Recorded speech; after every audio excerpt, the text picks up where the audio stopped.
Hello. New diet system के प्रणेता आदरणीय बीवी चौहान गुरु जी के चरणों में कोटि कोटि प्रणाम। गुरु श्री अखंडानंद जी के चरणों में कोटि कोटि प्रणाम। आनंदी माँ एवं सुरेश भाई के चरणों में कोटि कोटि प्रणाम। सभी साधकों को प्रणाम।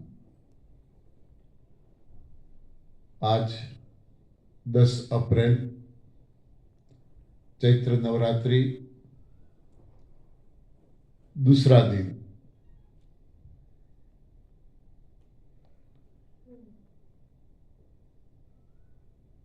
कल हमने देखा कि जो लोग 100% कुदरत के सहारे जी रहे हैं, उन लोगों के लिए कोई कायदे कानून की जरूरत नहीं पड़ती। कोई नियम उनको लागू नहीं पड़ते। यदि वो नियमों का पालन करते हैं तो सिर्फ और सिर्फ कुदरत ने उनके लिए जो नियम बनाए हैं वही नियमों का पालन करते हैं। इसीलिए इन लोगों को कोई दिक्कत नहीं है। यहां जितने भी कानून बने हैं, कोई कानून काम नहीं करता। कहीं जेलों में जगह नहीं है, जेलें भी हाउसफुल हैं, हॉस्पिटलें हाउसफुल हैं। जहां भी जाओ, जहां भी जाओ, रेलवे में जाओ तो हाउसफुल, प्लेन में जाओ तो हाउसफुल, जहां भी जाओ हाउसफुल, कहीं जगह नहीं है।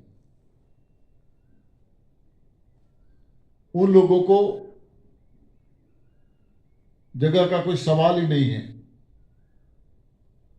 यहां तो घर में भी हाउसफुल, अब दूसरा बनाना पड़ेगा। क्यों? इंसान कुदरत के नियमों को भूल गया है,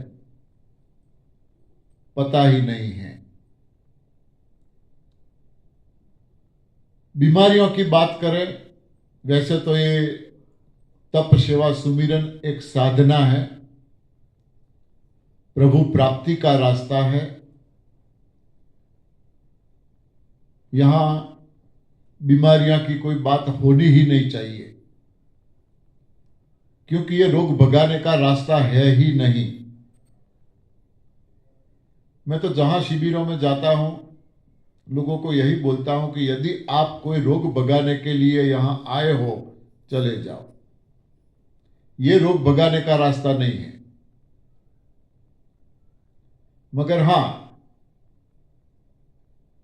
यहां जो बातें की जाती हैं, बताया जाता है, उसी रास्ते पे यदि आप पूरी निष्ठा से 100% चलते हो,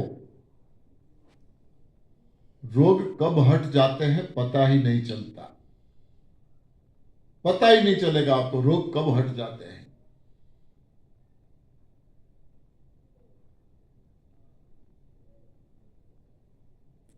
मगर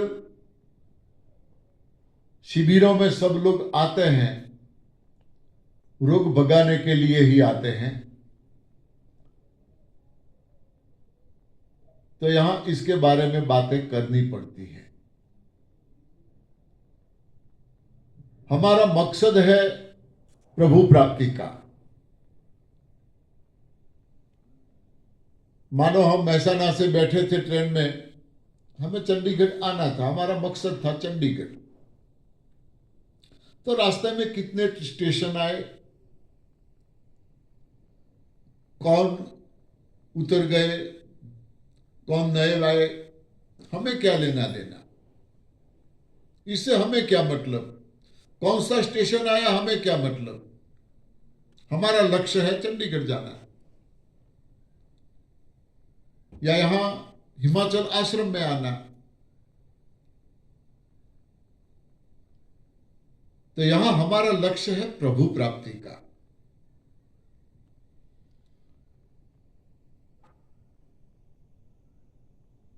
धीरे धीरे आगे बढ़ो। आपको प्रभु के पास जाने की नौबत नहीं आएगी, और न कोई आज तक प्रभु के पास गया है। कौन गया और वापिस आया और हमें बताया कि मैं जाके आया, भगवान ऐसे थे, उनका मकान ऐसा था, ऐसा है? किसने बताया? कोई नहीं। प्रभु के पास जाके कोई वापिस नहीं आया है, मगर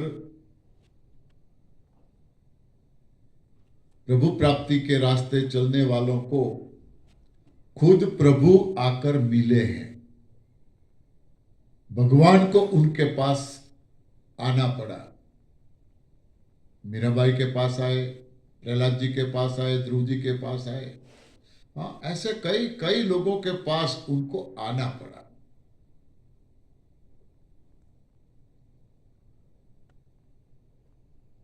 हम तो यहां तक बोलते हैं कि प्रभु को आना है तो आए, ना आना है तो भी हमें कोई फिक्र नहीं है, क्योंकि हमने उसको पहचान लिया है, हमें मिल गया है, इधर ही है। वो ही बोल रहा है, वो ही सुन रहा है, जो भी कर रहा है, जो भी करवा रहा है, वो ही करवा रहा है।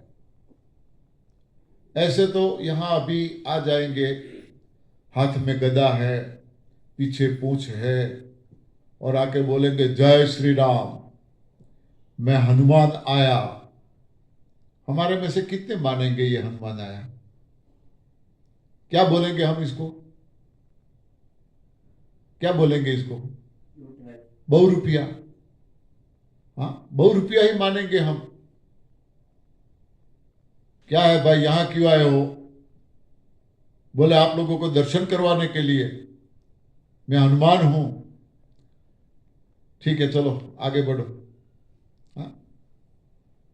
हम नहीं मानेंगे। वो कसम खाएगा, राम की कसम, मैं सच्चा हनुमान हूं, भगवान श्री राम की कसम। क्यों भाई राम को बदनाम कर रहे हो? चलो भागो भागो, ये शिविर चल रही है। हाँ, आगे बढ़ो, यहां कुछ नहीं मिलेगा। या अंकित को बोलेगा, अंकित इसको थोड़े फ्रूट्स दे दे। हाँ? खुद भगवान श्री राम आके खड़े रहेंगे तो भी हम नहीं मानेंगे, मैं श्री राम हूं। हाँ? ऐसे नहीं मानेंगे। और इसीलिए इसी स्वरूप में भगवान ने आना कैंसिल कर दिया, नहीं आते। किसी न किसी को, जैसे आदरणीय बीवी चौहान गुरु जी, हाँ,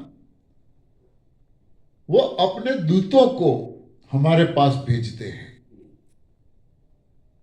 हमारे अंदर से किसी को चुनते हैं, अपना दूत बनाते हैं और हमारे पास भेजते हैं।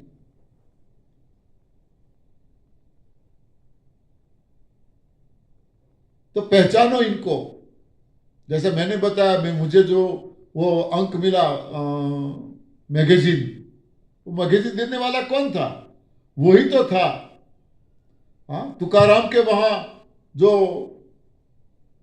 सेवक बन के काम कर रहे थे, भगवान उनका काम कर रहे थे, घर में कूड़ा पोछा सब कुछ कर रहे थे। पता नहीं था इनको, जाने के बाद पता चला। ऐसे कई कई उदाहरण हम दे सकते हैं। लोगों को भगवान मिले। हमारे गुजरात में जलाराम बापा, पहचानते होंगे आप? हाँ, वीरपुर में उनका नियम था,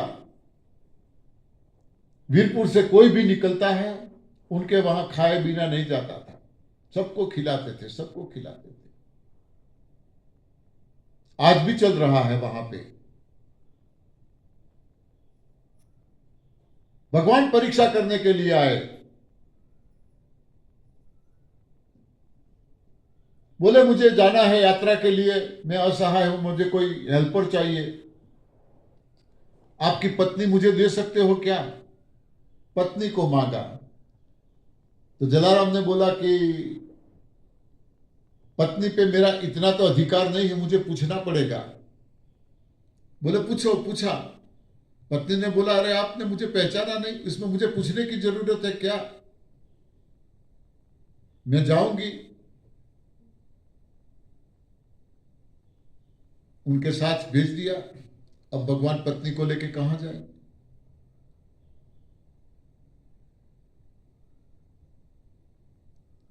वही लोटा और वही लकड़ी भगवान लेके आए थे, पत्नी को दिया, रखो मैं आता हूं। बहाना निकाल के अदृश्य हो गए, चले गए। आज भी वहां वो मंदिर में ये चीजें हैं। तो इसी रूप में भगवान आते हैं, मिलते हैं। कौन कहता है भगवान आते नहीं? हाँ, कौन कहता है भगवान खाते नहीं? कौन कहता है भगवान सोते नहीं? भजन है ना। भाव चाहिए, उसके प्रति श्रद्धा चाहिए, निष्ठा चाहिए। तो ये प्रभु प्राप्ति का रास्ता है। मगर हम यहां रोग भगाने के लिए आए हैं, तो यहां कुछ ये बातें करनी पड़ती है। देखो, रोग हजारों हैं, हजारों रोग है। हमें पता नहीं होता है। शरीर में कुछ प्रॉब्लम होती है, तुरंत हम हॉस्पिटल जाते हैं। हॉस्पिटलों में अब तो नियम बना दिया है, बिना लेबोरेटरी कुछ दवाई कोई देते ही नहीं है। पहले टेस्ट करवा लेते हैं, लेबोरेटरी में जो रिजल्ट आया, यूरिन की लेबोरेटरी हो, खून की लेबोरेटरी हो, अपना थूक जो है उसकी लेबोरेटरी, जो भी लेबोरेटरी करवानी पड़ती है वो करवाते हैं। उसमें जो रिजल्ट आया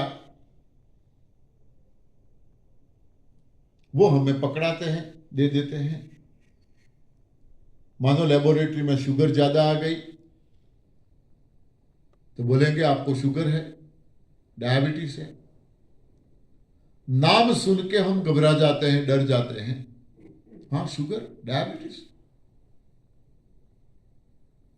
डॉक्टर बोले कि डरने की कोई जरूरत नहीं है, इसमें क्या करना होगा? बस कुछ नहीं, टेबलेट्स देते हैं। हम पूछेंगे कब तक टेबलेट लेनी पड़ेगी, क्या जवाब मिलेगा? हाँ, शुगर की टेबलेट कब तक लेनी पड़ेगी, क्या जवाब मिलेगा? Life time. Life time.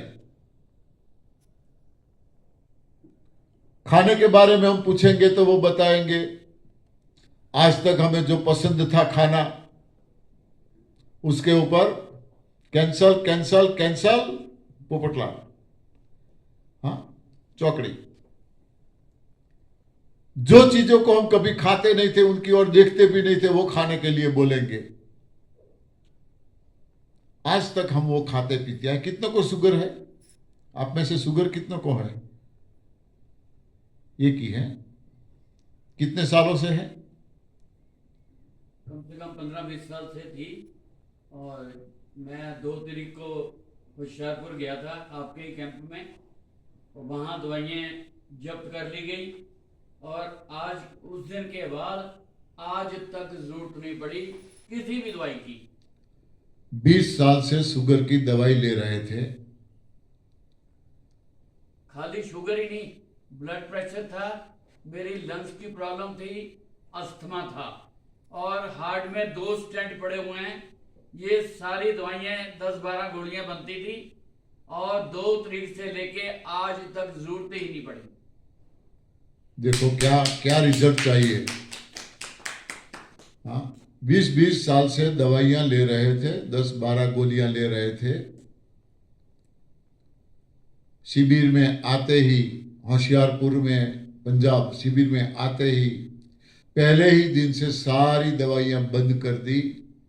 आज करीब 8 दिन हुए, 8-9 दिन, 8-9 दिन हुए, कोई गोली की जरूरत नहीं पड़ी।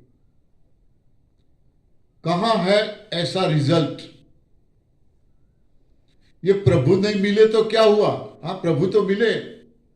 हाँ, प्रभु ही मिले ना। ये इसीलिए बोलते हैं ये प्रभु प्राप्ति का रास्ता है। वैसे तो आके खड़े रहेंगे तो हम नहीं मानेंगे कि ये कृष्ण है या राम है या हनुमान है। हाँ, पहचानो यही प्रभु है। अब प्रभु आ मिले हमें, हमारा सारा प्रॉब्लम ठीक हो गया, तो प्रभु का साथ छोड़ना चाहिए क्या? नहीं। हाँ, खुद सामने आकर मिले हैं हमें, पता चल गया प्रभु आ गए, अब उनका साथ छोड़ेंगे क्या? कभी नहीं। हम बार बार यहां से कहते हैं, गुरु का हाथ पकड़ने की कोशिश कभी मत करना। गुरु का हाथ पकड़ने की कभी कोशिश मत करना, क्योंकि हमारा नेचर ऐसा है, किसी दूसरे गुरु को देखा ना, आनंदी मां को छोड़ दिया, उसका हाथ पकड़ लेंगे। फिर और कोई देखा तो इसका हाथ छोड़ के साध्वी प्रगति जी का हाथ पकड़ेंगे। गुरु जी का कभी हाथ पकड़ने की कोशिश मत करना। कोशिश करो तो गुरु को अपना हाथ पकड़ने के लिए दे दो, अपना हाथ गुरु के हाथ में दे दो। गुरु कभी आपका हाथ नहीं छोड़ेगा, वो कभी नहीं छोड़ेगा। तो आपको ये सही रास्ता मिल गया है। अब फिर यदि भटक गए, खेल खत्म।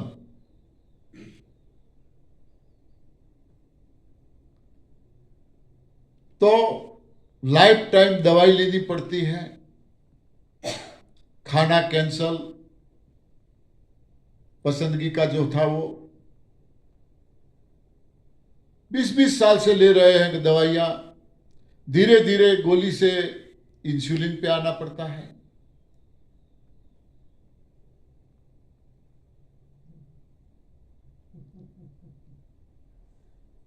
हाँ, सुनने में तो फिर मजा नहीं आएगा ना बेटा, ध्यान इसमें रहेगा। हाँ, तो ऐसा बीपी का है, बीपी हाई या लो हो गया, उसकी भी दवाइयां ऐसी ही है, लाइफ टाइम लेते रहो। क्या मतलब दवाई लेने का? रोग तो ठीक होता नहीं है, प्रॉब्लम तो वही का वही है।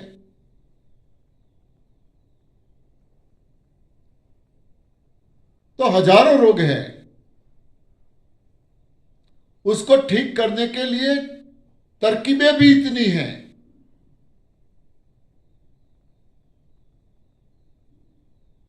आयुर्वेद से लेके एलोपैथी तक देश और दुनिया में 160 से ज्यादा बड़ी बड़ी थेरापियां चल रही हैं। छोटे मोटे नुस्खे वो तो कई अलग हैं, बड़ी बड़ी थेरापियां चल रही है। आए दिन लाखों नए डॉक्टर साल में दुनिया में बाहर निकलते हैं, लाखों नए डॉक्टर बनते हैं। कितनी नई हॉस्पिटलें गवर्नमेंट खोलती है, कितने नए मेडिकल कॉलेज गवर्नमेंट खोल रही है, कितनी नई प्राइवेट हॉस्पिटलें बन रही हैं।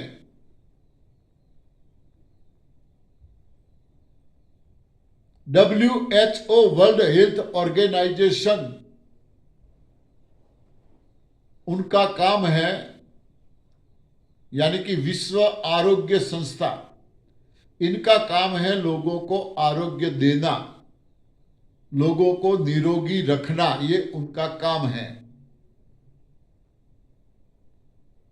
तो इसलिए इसके अंडर में ऐसी कॉलेजें खुलती हैं, यूनिवर्सिटियां बनती हैं, डॉक्टर बाहर निकलते हैं, दवाइयां बनती हैं। सोचो, इतनी हॉस्पिटलें, इतने डॉक्टर हर साल नए बनते हैं, तो दुनिया में मरीजों की संख्या कम होनी चाहिए या ज्यादा? कम होनी चाहिए। कम होनी चाहिए। बढ़ रहा है। कम कहाँ हो रहा है? दर्दियों की, मरीजों की संख्या बढ़ रही है, रोगों की संख्या बढ़ रही है, नए नए रोग आते रहते हैं। जैसे कोरोना आया, क्या हाल कर दिया पूरे विश्व का, क्या हाल कर दिया। अभी कोरोना तो कुछ भी नहीं है, इससे बड़े बड़े कई रोग लाइन में खड़े हैं, कई रोग लाइन में खड़े हैं। रोगों को, रोग आते नहीं हैं, रोगों को लाया जाता है, बुलाया जाता है। ये सब चलता रहता है।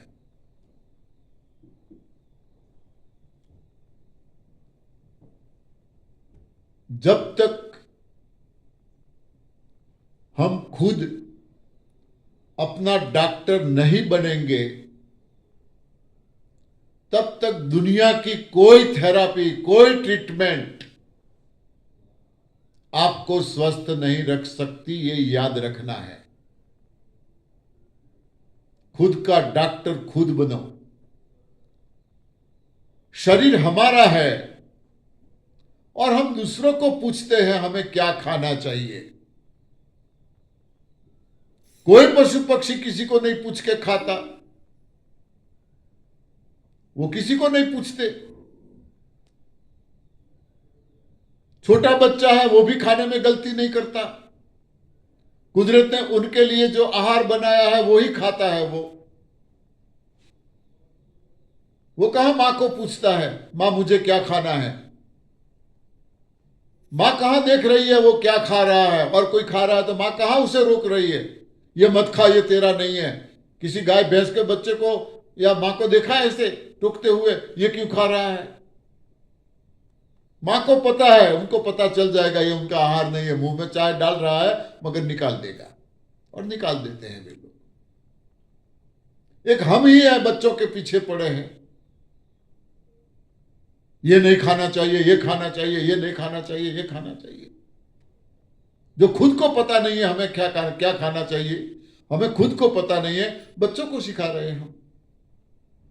इसीलिए सारी दुनिया बीमार है। पता ही नहीं है हमारा आहार क्या है।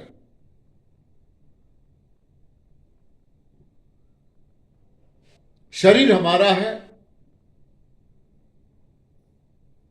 जो चीज खाने से हमें दिक्कत हो रही है, हम बीमार हो रहे हैं, प्रॉब्लम हो रहा है, उसको छोड़ दो। दोबारा उसके सामने देखना ही क्यों है? और जो चीज खाने से हमें अच्छा लगता है, कोई प्रॉब्लम नहीं है, हम स्वस्थ मस्त तंदुरुस्त रह सकते हैं, उसको चालू रखो।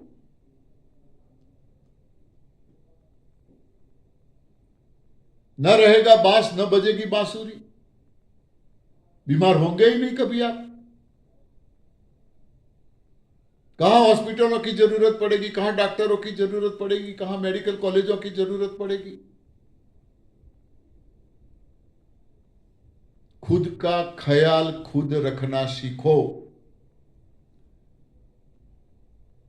न आयुर्वेद से दुनिया स्वस्थ हो चुकी है, बहुत कोशिश की आयुर्वेद ने, बहुत कड़ी मेहनत की है आयुर्वेद में ऋषि मुनियों ने, जिन जिन लोगों ने अपना सहयोग उसमें दिया, कोई कमी नहीं रखी मेहनत करने में। एक एक पेड़ पौधे को उन्होंने जाना है, पहचाना है, किसमें क्या गुण है, अवगुण है, जड़ों से लेके उसकी डालियां, पत्तियां, फूल, फल, सारी जानकारी हमारे सामने रख दी है।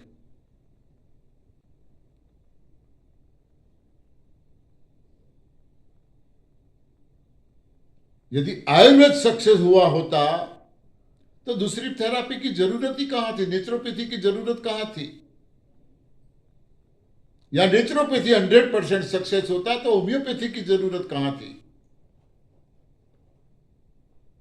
आज पूरी दुनिया नेचुरोपैथी या होम्योपैथी या आयुर्वेद पे रहती, एलोपैथी कहां से आई, क्यों आई? इतने सारे डॉक्टरों की जरूरत क्यों पड़ी भाई? कहीं ना कहीं हर कोई थेरापी में कुछ न कुछ कमी रह गई है। देखो, हम यहां किसी की अपोज की बात नहीं करते। हर किसी में कुछ अच्छी बातें हो सकती है, मगर कहीं ना कहीं कमी होने की वजह से दूसरे को आना पड़ा या दूसरे को लाना पड़ा।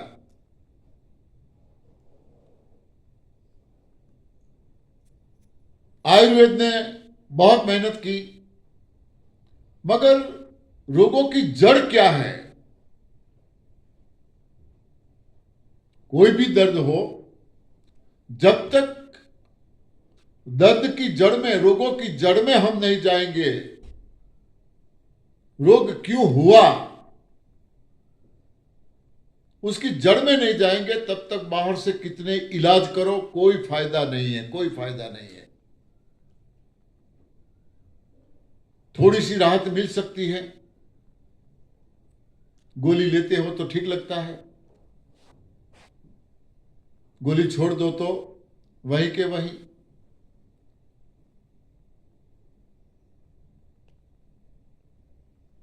कोई भी थेरापी या ट्रीटमेंट रोगों की जड़ में नहीं गई।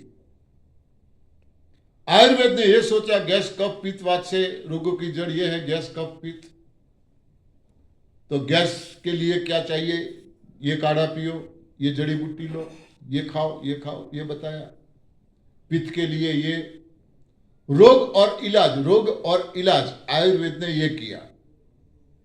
रोग हुआ क्यों?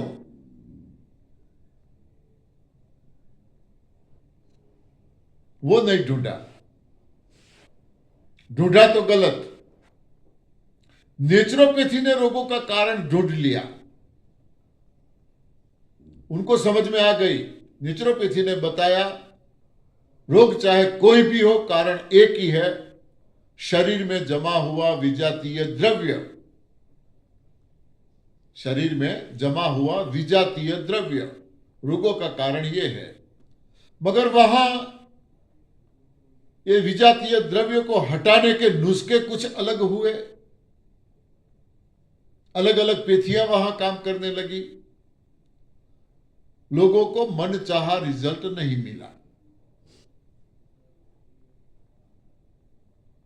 ऐसे हर पेथी में कहीं ना कोई कमी रहने की वजह से एक दूसरी थेरापियों को आगे आना पड़ा, और आज पूरी दुनिया एलोपैथी पे आके रुक गई है। थोड़ा सा भी कुछ हुआ नहीं तुरंत गोली, थोड़ा सा कुछ हुआ नहीं तुरंत हॉस्पिटल।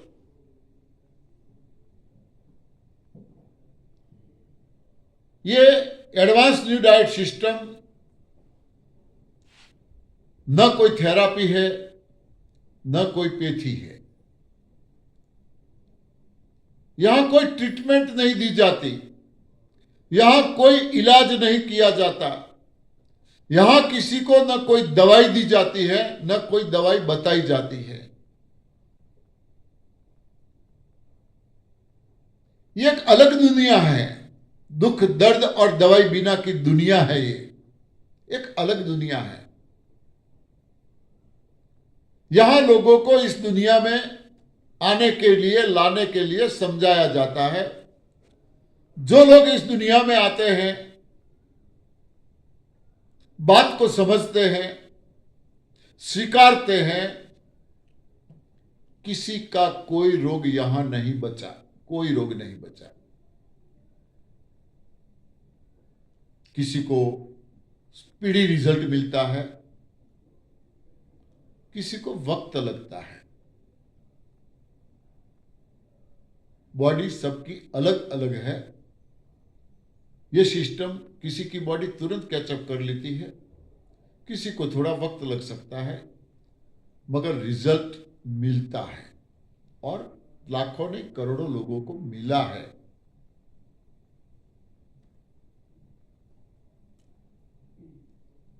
मगर देखो, जहां भी शिविरें लगवाते हैं, लोग आते ही नहीं।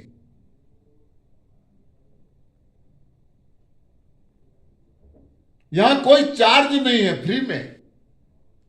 हाँ, कोई चार्ज नहीं है, फ्री में। चाहे जितनों को आना है वो आए, कोई चार्ज नहीं है। होशियारपुर में शिविर थी, कोई चार्ज नहीं, फ्री में शिविर। कितनी बार ग्रुप में मैसेज डालने पड़ते हैं शिविरों के लिए, मुसीबत से। हाँ, यहां कितने लोग, मुसीबत से 15 लोग हैं। और हॉस्पिटल में जाओ, सिटी शहर के किसी कोने में भी हॉस्पिटल होगी ना, कोने में भी, वो भी हाउसफुल होगी। हाँ, लाइन नंबर लगता ही नहीं, 2-2, 3-3, 4-4 घंटे इंतजार करना पड़ता है।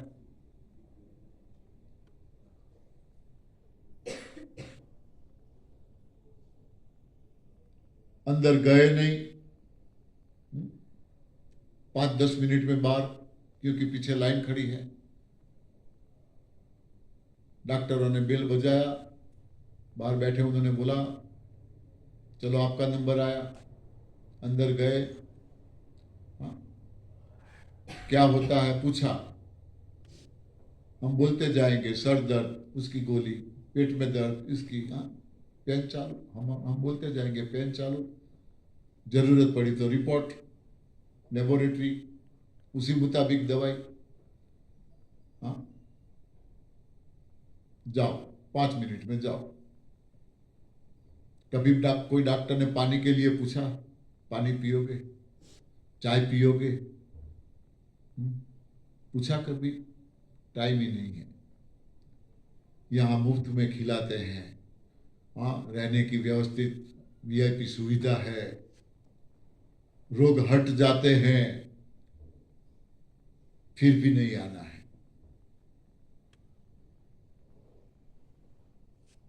इसीलिए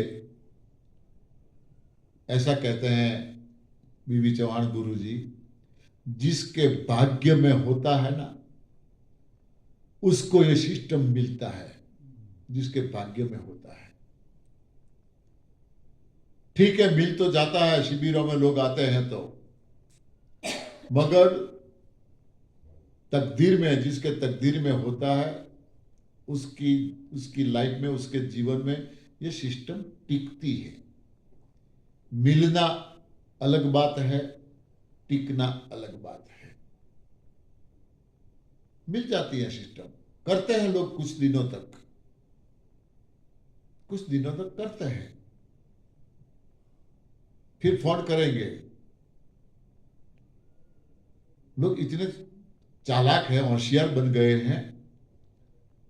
हमें जब फोन करते हैं ना, पहले हमें अच्छा लगे ना, इसलिए पहले वो ये बोलेंगे, प्रणाम गुरुजी, हमने आपकी वीडियो सुनी है, हमने आपकी वीडियो सुनी है, काफी जानकारी आपने दी है, मगर हम इतने साल से फॉलो कर रहे हैं, मगर अभी थोड़ा ये प्रॉब्लम है। यदि आपने हमारी वीडियो सुनी है तो वीडियो में हमने एक भी सब्जेक्ट, कोई चीज बाकी नहीं रखी। आप YouTube में जाओ, नरहरि पंड्या सर्च करो, 35 पार्ट्स है मेरे, सुन लो, कोई चीज मैंने बाकी नहीं रखी। कभी किसी को सवाल करने की जरूरत ही नहीं। मैं तो यहां तक बोलूंगा कि कभी आपको कहीं कोई शिविर अटेंड करने की जरूरत नहीं पड़ेगी, कोई शिविर अटेंड करने की जरूरत नहीं पड़ेगी। ध्यान से इनको सुन लो, एक एक चीज को मैंने अच्छी तरह से समझाया है, क्योंकि मेरे साथ 18 कंट्री से लोग जुड़े हैं, भारत का कोई स्टेट बाकी नहीं है। सब लोगों की एक ऐसी राय थी, डिमांड थी कि गुरुजी आपके वहाँ गुजरात में तो काफ़ी शिविरें होती हैं, हम यहाँ इतनी दूर रहते हैं, यहाँ शिविरें नहीं होती है, हम वहाँ आ नहीं सकते, क्या करें? तो मेरे दिमाग में ये आया कि चलो ठीक है, घर बैठे सबको ऐसा लगे कि हम शिविर में ही हैं, हम शिविर में ही हैं।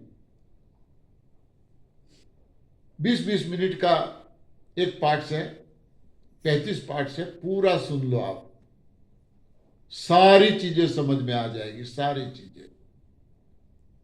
तो बोलते हैं कि हमने आपकी वीडियो सुनी है तो कोई सवाल होना ही नहीं चाहिए ना, मगर आपकी वीडियो सुनी ऐसा बोलेंगे ना तो इनको अच्छा लगेगा।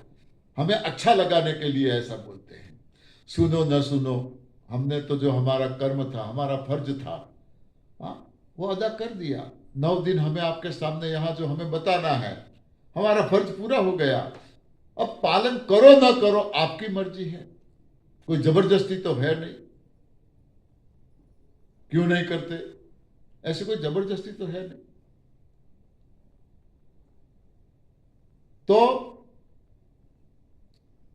कोई थेरापी कामयाब नहीं गई।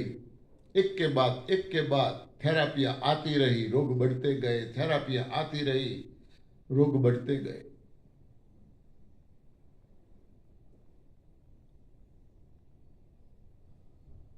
रोगों की जड़ में कोई थेरापी नहीं गई। यहां पता चला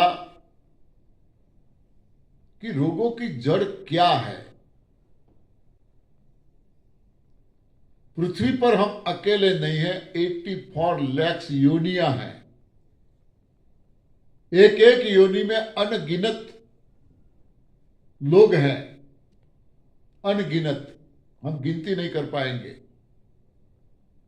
घर में कभी चींटियां उभर आती है, हाँ, कितनी चींटियां।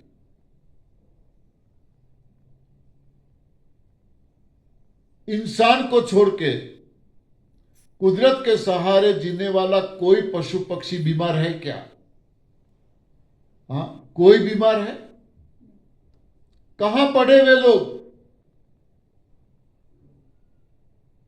कैसे स्वस्थ रहना है किसने सिखाया? कोई बीमार नहीं है। कल भी मैंने बताया था, यहां जितना भी पढ़े लिखे लोग हो, कोई भी हो, हर कोई यहां बीमार। WHO के चेयरमैन, वर्ल्ड हेल्थ ऑर्गेनाइजेशन के चेयरमैन से लेके PHC पब्लिक हेल्थ सेंटर जो गांव में छोटा सा होता है, उसका प्यून तक सब बीमार, सब बीमार। क्या कर रहा है वर्ल्ड हेल्थ ऑर्गेनाइजेशन? उनका काम है लोगों को तंदुरुस्ती देना, लोगों को स्वस्थ रखना। तो बीमारियां तो बढ़ती जाती है। अनसक्सेस। कोरोना के दौरान दुनिया को पता चला कि जो लोग शाकाहारी थे, जो लोग शाकाहारी थे, उनको इतना इफेक्ट नहीं हुआ कोरोना का जितने मांसाहारियों को हुआ था। वर्ल्ड को पता चल गया।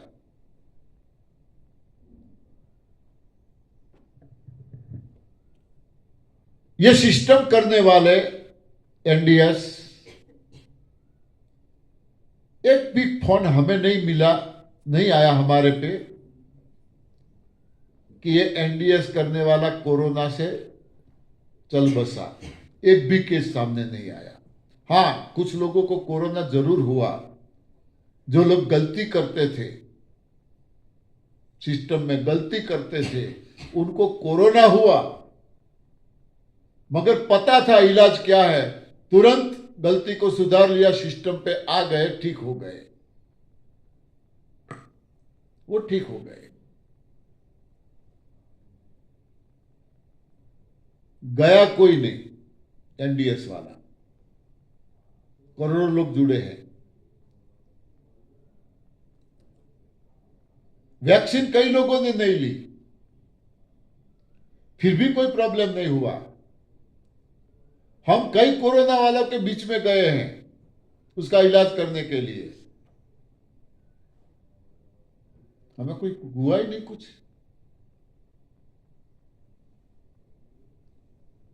तो कुदरत के सहारे जीने वाले कोई पशु पक्षी बीमार नहीं है। क्यों? वे लोग सिर्फ और सिर्फ 3 चीजों का ख्याल रखते हैं, सिर्फ और सिर्फ 3 चीजों का। यदि हमने ये 3 चीजों को अपने जीवन में अपना लिया, एक लाइफस्टाइल बना ली इसको, जब तक जियोगे, जब तक जियोगे, तब तक स्वस्थ मस्त तंदुरुस्त रहोगे। गारंटी यहां से नहीं देनी चाहिए, फिर भी गारंटी है। कभी भी कोई प्रॉब्लम नहीं होगा, कोई रोग नहीं होगा। देखो हमारे ऋषि मुनि लाखों साल जीते थे, लाखों साल, 10-10 हजार साल तो तप करने के उदाहरण है कई। मनु शत्रुपा ने जो तप किया है, मनु और शत्रुपा राजा थे, राजा के वहां क्या कमी हो सकती है। मगर दोनों के दिमाग में ऐसा आया कि हमारी कोख से भगवान जन्म ले,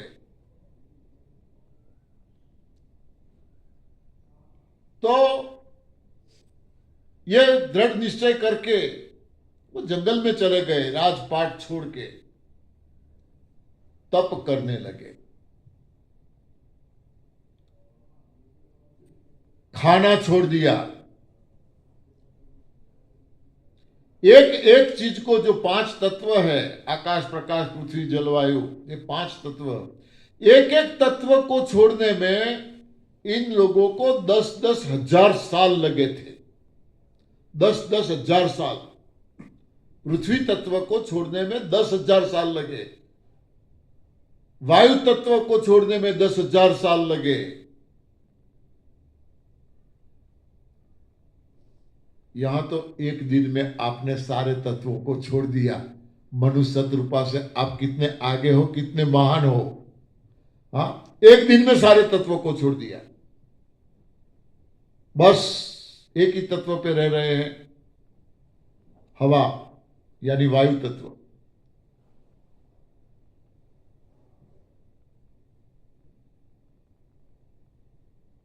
सारे सजीव 5 तत्वों पे निर्भर रह सकते हैं। 5 तत्वों पे,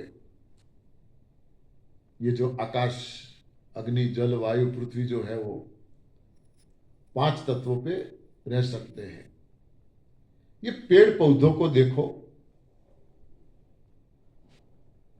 कौन इसको क्या आहार देता है। हाँ, कितने हरे हरे हैं, कितने खुश हैं। वो अपना आहार लेने के लिए कहां जाते हैं, या कौन उसको आहार देता है।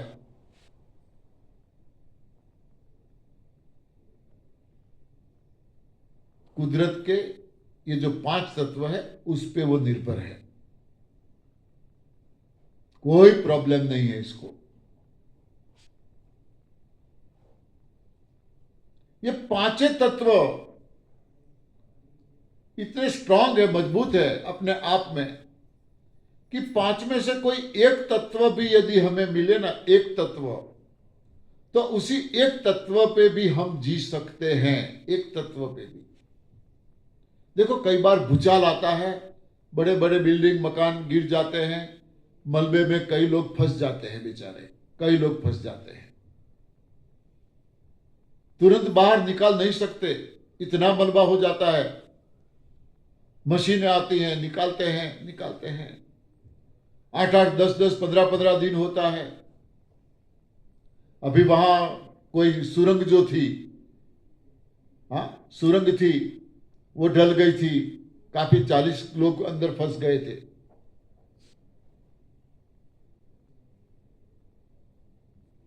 पंद्रह 20-20 दिनों के बाद मलबे में से लोग निकलते हैं, जिंदा निकलते हैं कई लोग। क्या खाया पिया उन्होंने, हाँ दबे पड़े थे, न कुछ खाया न कुछ पिया, फिर भी जिंदा।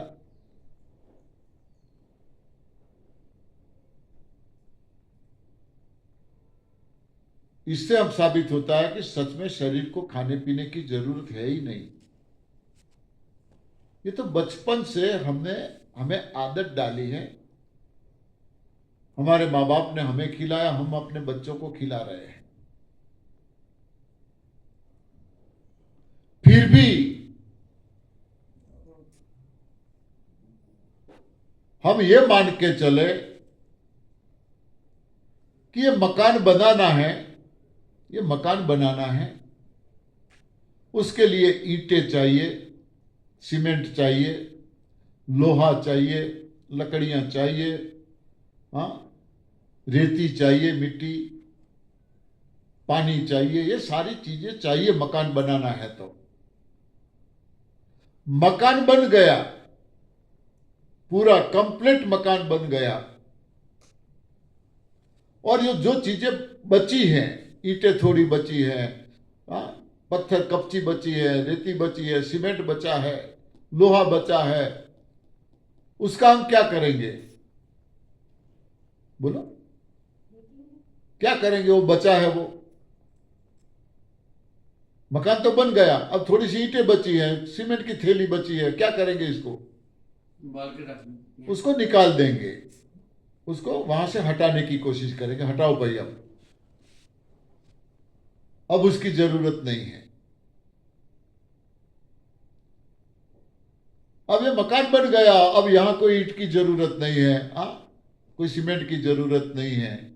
अब इसको जरूरत किस चीज की है? मरम्मत की।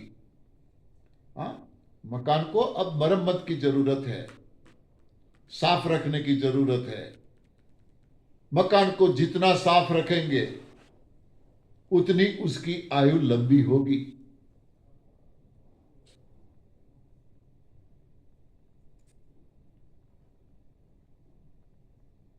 तो बॉडी बनने में, हमारा ये जो मकान है, हमारी बॉडी, ये पूरी बनने में 20 से 25 साल लगते हैं।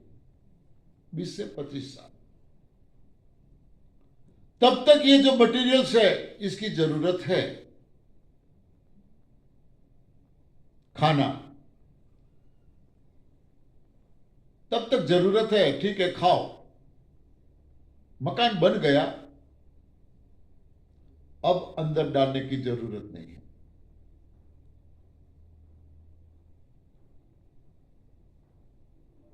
गाड़ी बनाने में लोहे की जरूरत है, लोहे से गाड़ी बनी, मगर लोहे से गाड़ी चलेगी नहीं ना। चलाने के लिए पेट्रोल चाहिए। जिस चीजों से मकान बना है, उस चीजों से ये चलने वाला नहीं है। सफाई के लिए अलग तरीका हमें अपनाना पड़ता है। तब हमारा मकान तो बन गया, अब उसको सफाई की जरूरत है, बस उसको साफ रखो।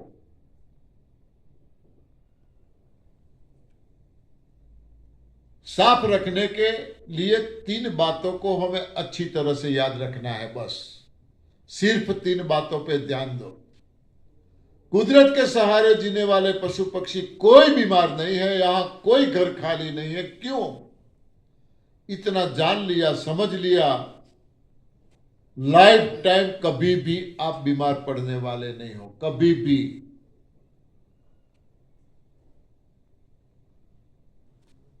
आज तक पता नहीं था सिस्टम का, ठीक है, कोई बात नहीं है, जो भी भुगतना था भुगत लिया।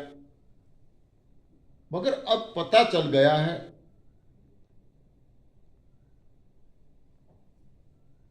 तो क्यों ना हम ये रास्ते पे चले। आने वाला वक्त ऐसा है, आपके बच्चों को आपके पास रहने के लिए टाइम नहीं होगा। आप अलग होंगे, बच्चे कहीं बाहर होंगे, आप अकेले रहोगे। कौन करेगा आपकी सेवा? आपकी सेवा के लिए बच्चों को टाइम नहीं है। 9 मास आपने गोद में, कोख में रखा है, दूध पिलाया है अपना, खिलाया पिलाया, बड़े किए, पढ़ाया लिखाया, शादी ब्याह सब कुछ करवाई, क्या क्या नहीं किया आपने अपने बच्चों के लिए। मगर जब जरूरत है आपको, उनकी सारी जरूरतें आपने पूरे की, अब आपको उनकी जरूरत है, उनके लिए टाइम नहीं है। संभल जाओ। ये एक ऐसा रास्ता है, आपके बेटे को आपकी फिक्र ही नहीं रहेगी, आपको सेवा के लिए उनकी जरूरत ही नहीं पड़ेगी। जब तक आप जियोगे तब तक आप अपने बेटों को हेल्परूप हो पाओगे, आप मदद कर पाओगे। ये एक ऐसा रास्ता है। वरना आपको सोचना है हमें हाय हाय करके जाना है या बाय बाय करके जाना है। हाँ, ये रास्ते पे चले, बाय बाय करके चले जाओगे। जाना तो सबको है। हाँ, ऐसी गारंटी नहीं, यहाँ सिस्टम से गारंटी नहीं दी जाती कि आप कभी जाओगे ही नहीं। हाँ, जिसका नाम है उसका नाश, कुदरत का नियम है। जिसका नाम है उसका नाश है। जाना सबको है, मगर बाय बाय करके जाना है। हाँ, आप बोलोगे कि अरे नवरात्रि में तो हम उनकी शिविर में बैठे थे, बोल रहे थे वो, और वो कैसे चले गए? हाँ, पंड्या जी कैसे चले गए? वो तो वीर बोल रहे थे शिविर में, कल ही हम आए उनको छोड़ के। ऐसे जाना है, जाना तो पड़ेगा सबको, बाय बाय करके जाए। तो 3 चीजों को हमें याद रखना है। कौन सी 3 चीजें हैं? शाम को मिलते हैं, ठीक है? धन्यवाद। कितने लोग हैं जूस पीने वाले? फिर से 1 2 3 4 5। अब तो कई लोग संभल गए। हाँ, 2 2 उंगलियां खड़ी कर रहे हैं। हाँ, नहीं, आपको आप जिसमें ना आप ये बंद